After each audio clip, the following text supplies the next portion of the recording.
Out of the dozen or so properties I helped inspect, there wasn't a single building I dreaded more than this place. It had been well over 2 years since I had been there. It was an old sort of refurbished 3-story building deep in the western downtown, among the other derelict, half-abandoned high-rises. It was somewhat of an urgent call from a manager on that property. A tenant had skipped out of the rent for the month and refused to answer his phone, email, or just the door. Apparently he had changed the locks at some point as well, and added a new one on. Either way, the manager couldn't get in, and the neighbors had filed complaints.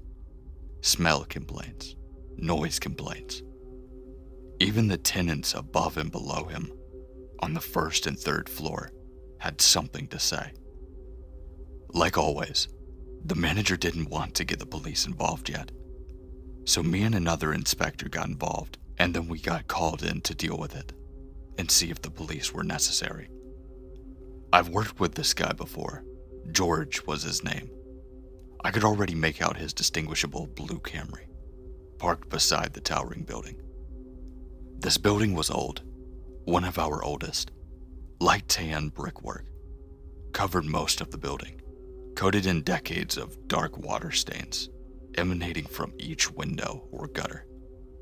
Barely 6 o'clock and already the sun was well behind the horizon. In the looming darkness, I could see each window above, the interior lights silhouetting whatever unique makeshift curtains these tenants had put up. Mostly the easily recognizable dip shape of a thin bedsheet held up by thumbtacks. I had parked across from George. The stocky, balding man was waiting in his driver's seat, leaning deep into his phone, before realizing I had shown up. "About time you showed up," he said in a usual agitated nervousness. 6 o'clock traffic. Terrible this side of town. Yeah, well, at least we won't have to deal with it after we get done with this. He finished typing to somebody on his phone before pocketing it. Why are we even down here? Don't they just call the cops for these kinds of things? George said as we made our way to the building main entrance. The original coloring of the surface level walls was hardly even distinguishable anymore, caked in like dark brown soot. I already asked about it, and the manager is clear. He doesn't want the police involved, if we can help it, I said. Oh, so we work for this guy now? Look, we just gotta ask a few questions. Crack open the door, figure out what happened. Guy probably just ditched town. You know the type who live in these places. Oh, and what about the smell then? They told us about all the complaints, right? Even the people on the 3rd floor were complaining about smells and noises. Manager said that they stopped a few days ago. Besides, if it's anything other than a few months worth of rotting food, then we'll have to have a reason to call the cops no matter what, even if the manager says that. We made it to the front door. The awning was tattered and stained. One of the doors had spray paint utility markings covering the glass and was obviously in no state of open. Both sides of the double glass were dark and clouded, and the inside wasn't much better. Unlike a lot of other low-income apartments, this one actually had a lobby, an underused relic of the past, but still a lobby. The original ceiling had been replaced with drop tiles, covered in dark water stains, some of them missing or knocked out of place. Furniture had been taken out, but dark spots stained the vinyl floors, where they sat for God knows how long. A single light was turned on throughout the entire lobby floor. In the back office, behind the reception desk, Donald, the owner of this building, sat hunched over, on his phone and a stack of papers, looking up at us, almost in a fight-or-flight reaction once he heard us open the front door. Oh, he took a breath before standing up. You boys are finally here. He reached out and shook both of our hands before frantically searching his desk for something. Ah, here we go. He produced a small piece of paper, handed it to George. That's the apartment number. 2B5. And the numbers of the neighbors who made the complaints are also on the same floor. When did the complaints start? I asked. The fat man shrugged. You'll have to ask the neighbors. You didn't report the complaints to the office, George said. I don't report complaints to the office. They go straight to the office. Office didn't say anything to me, he continued. Office doesn't care about noise complaints. I only get involved when there's a smell that got bad. But then the smell went away. Problem solved. Then he was just late on rent. We both shook our heads in a passive agreement. And why haven't you called the police? George asked. I got you guys, the office, all that. Why risk lowering the value of this place even more with more reels of police around here, if they don't need to be? You find something that merits the cops, then you tell me, but not a moment before. Donald finished with a raised, dramatic voice as he made his way back to the hall, disappearing into the office. Well, that's that. Let's get started then, I said to George as we made our way to the elevator. It was just as old as the building. A rusted sliding door, covered in chipped gray paint, creaked open with the sound of scraping metal. A winding of the elevator's pulley followed, and the doors revealed a small fluorescent light illuminated compartment, lined with chain screen and false wood paneling. The light flickered. Let's take the stairs, George said, turning a 180 to the stairs across, already 5 steps up by the time I started to follow. We had passed the first floor rooms now. They were somewhat clean, with what appeared to be a coat of paint that was only a few years old, instead of a few decades, thankfully. The second floor was different. It was a different story.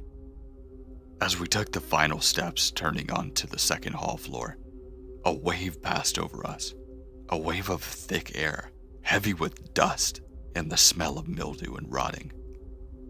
But what was it? George pinched his nose and I started rubbing my eyes. The air was immediately burning and irritating them. God, that smell, George said. Could that be that apartment? You'd think they would have complained more if it was all that different from normal. Well, the manager said that it stopped, so we can assume that this is the normal aroma of this place, I guess. George said as we had started down the hall. A seemingly endless hallway, lined with dark and stained red carpets, and equally neglected beige walls. Thin wood panel doors marked every apartment, each chipped and splintered here and there. From a distance, the apartment in question was obvious. A bulging mass stuck out of the base of the door, leaning against it like it was trying to get in. A mound of packages, boxes, and puffed envelopes shoved against the door, dusty with some scattered around the carpet, covered in boot prints. So this was the mail they were talking about, George said, kneeling down to inspect one of the damaged packages. What do you mean? In his original message, Donald said that the tenant had a lot of mail piling up at the front, eventually got sick of it, and just the custodian would dump it here. Are there any dates on them? I asked. No. But look at this. George picked up a cheap, chalky cardboard box and showed me the label. It was some kind of foreign language. Chinese, I think. The only thing that was English on any of the packages was the address of the building. See, this one too. He handed me another, a heavy envelope. This label was entirely in Russian. They're all like this. Look, everything. No English labels, no commercial packaging, nothing, George said so dramatically as he was sifting through the packages, checking as many as he could. You don't think it is? I asked, trying to feel the contents of the envelope without opening it. George looked at me for a second. No one's that stupid. Plus they're too big and too heavy. Well, maybe we should honestly open one. As me and George considered the idea, A door opened across from us. One of the neighbors, a heavy-set woman with her hair wrapped in a towel, with a look of irritation on her face. "Who are you?" she snapped. "We're with the property owner, taking care of this," I answered while motioning to the packages. "About damn time someone dealt with this," she yelled, as if talking to someone inside of her apartment. "Were you one of the neighbors who wrote a complaint?" George asked, standing up and knocking the dust off of his jeans. "You're damn right I am," she continued, trailing off onto a tangent about the lazy landlord and the smell. The woman continued shouting before we could get her name. Sandra. She had made the original smell complaint, saying the room smelled like a landfill about 2 weeks ago, before slowly going away. When we asked if she had knew anything about this tenant, all she said was, "Probably just another damn crackhead," while shutting the door to her apartment. As this conversation ended, another door opened up a few yards from the opposite way. An almost skeletal figure peered out from a dimly lit apartment. Shifting lights from her TV silhouetted a frail old woman. "Are you guys here to find Jeremy?" she asked, voice hardly louder than the TV. "What?" George asked, stepping a bit closer, but keeping his distance. "Jeremy. He's been missing for so long. I hope you police will find him." She spoke with a struggled croak, closing the door slowly before either one of us could say anything. "Somebody's missing?" I asked George, as he shot a wide-eyed glance at me. "She's talking about Jerry Baker." A voice appeared from behind us. An open door with a lanky man leaning against the frame. George and I shared another quick glance as to confirm neither one of us heard him open the door. Young guy. Lives down the hall. Used to visit her often, I think," the stranger said, almost as if he was talking to himself. "He stopped showing up about a month ago. Probably just skipped town, like this guy did." "Oh well," he said, turning back into his apartment, without another word. George and I continued to share glances, as the man carefully clicked the door shut. "Well, guess we've questioned the neighbors," I said. "Great. Can't wait to be back here in a week to solve another case of a missing crackhead," George said as he knelt down, moving packages out of the doorway. "So, are we gonna open one?" he asked me, holding a small box, white label, with Chinese letters on it.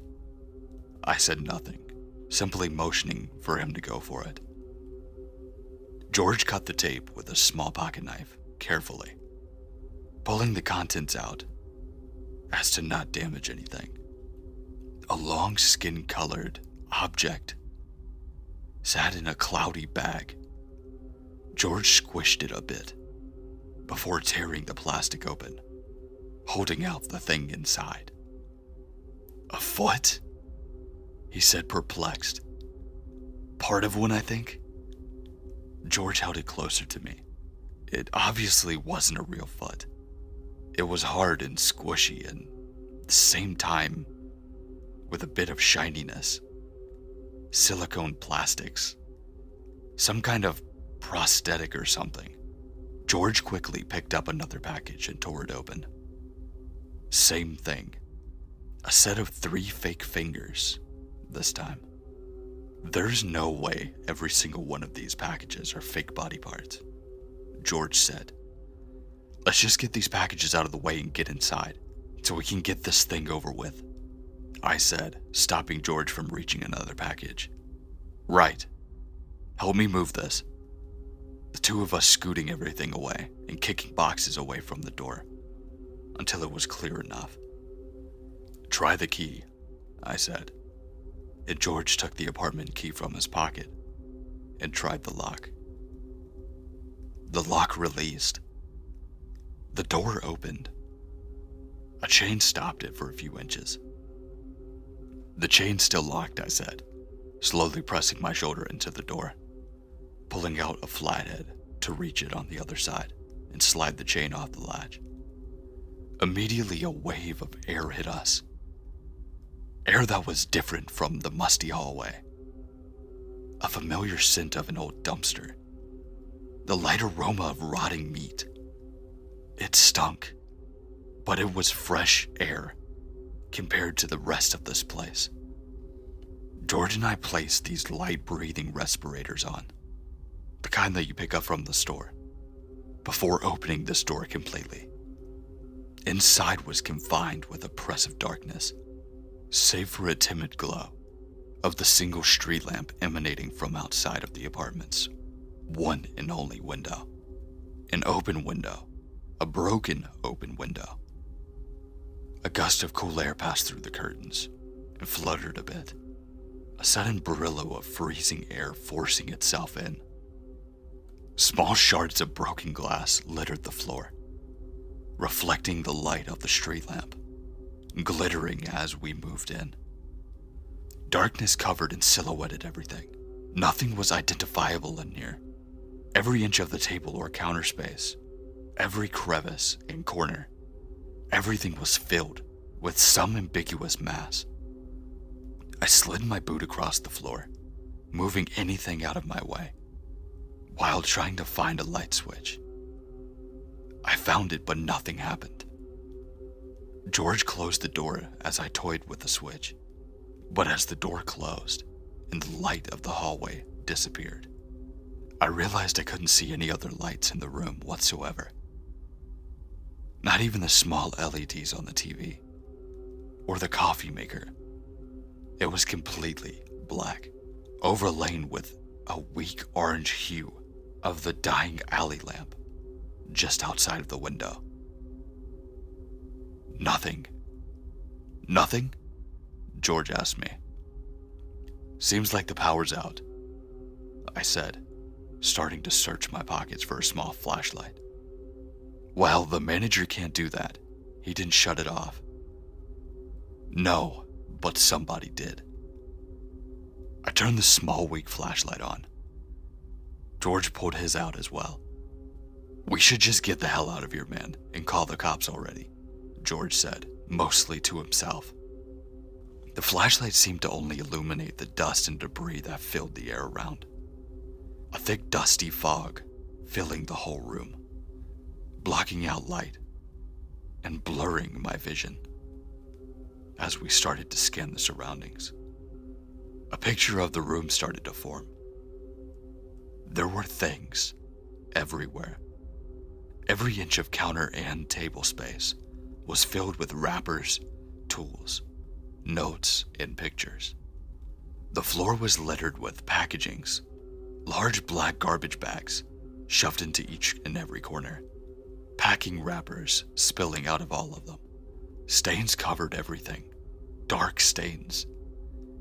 The peeling laminate countertop was caked in a thick layer of something dark.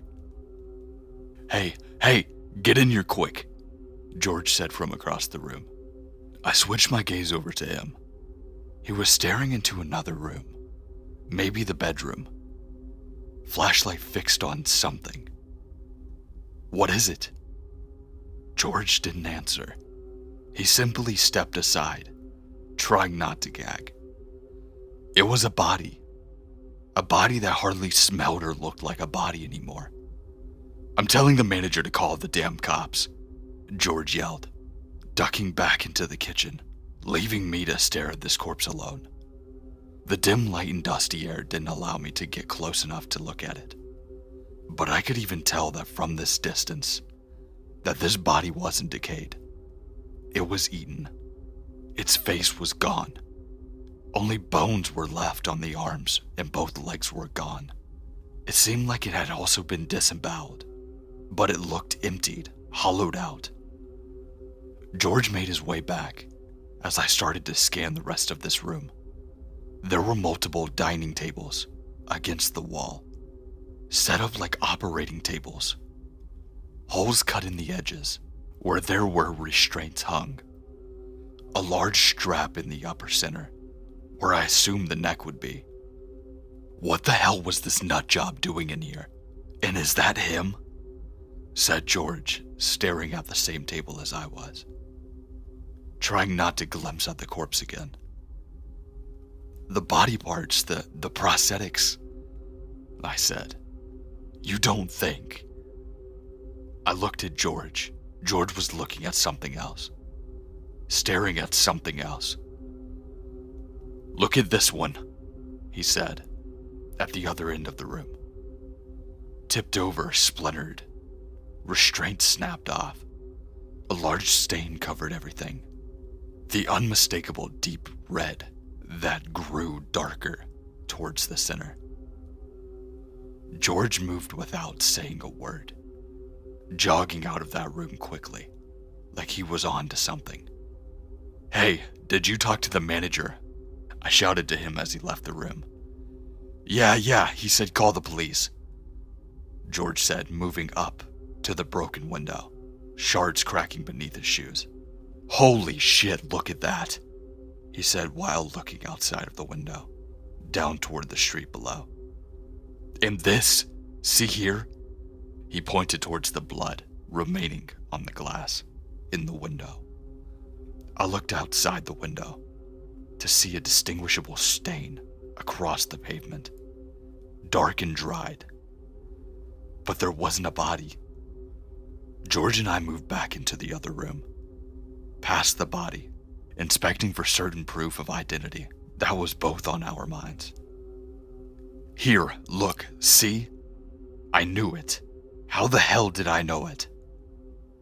George handed me a few pieces of paper, wiping the sweat from his bald spot. "That old lady wasn't losing it entirely. The kid went missing," he continued. "The pieces of paper were mostly blurry pictures, cheap Polaroids, and printouts of this man, all labeled in Sharpie with the name Jeremy. A few of the pictures had a different name on them, despite being the same man. They were labeled with Matilda. "We gotta find this kid. He's probably hurt," I said, George pacing, trying not to look out at or disturb the corpse laying a few feet away. "The cops will be here soon, hopefully, probably. Who knows how long they'll take to respond to this dump," he said. "Exactly. We might be able to find him in time. Who knows how long it's been already. You think it was him who dropped out of the window? Why the hell would he do that if the door isn't locked from the inside?" George asked himself. "Let's just check the rest of this room, quickly, and we'll go down and find where he could have ended up," I said, quickly scanning across the room. The beiged wall where the corpse leaned was stained heavily in smears of blood. Dirty operating tools were scattered across the floor. On the other side of the room, there was some kind of workbench or dresser. Laid on top of it were limbs, wrapped in paper. I could make out 2 arms, 2 legs, but they were clean, and I couldn't see any blood. Maybe more prosthetics? All right, there's nothing left for us in here. Let's get downstairs before we tamper with any more evidence, or whatever the hell you'd call this," George said, already moving towards the front door. "This is the..." George thought for a second. "West side of the building, right?" "I think so, yeah."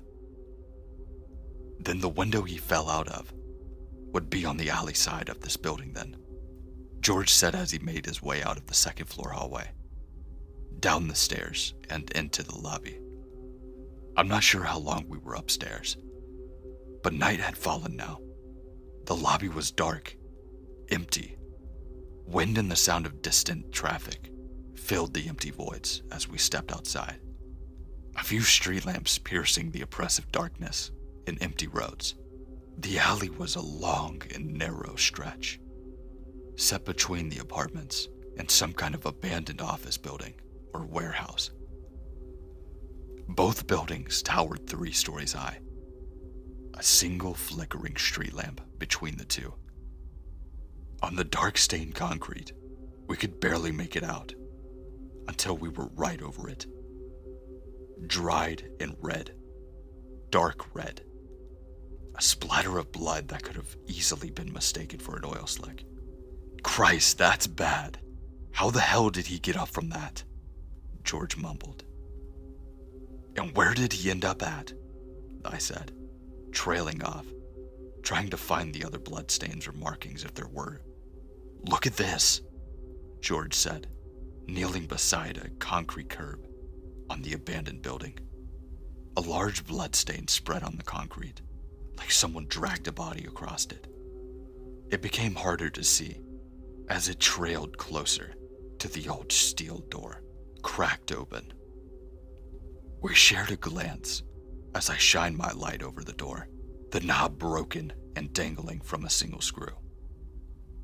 There was a look on George's face that I won't ever forget, and I could feel the sweat on my palms as my fingertips touched the cold metal door, gently swinging it open, the metal scraping slowly against the concrete until it was open enough to get inside.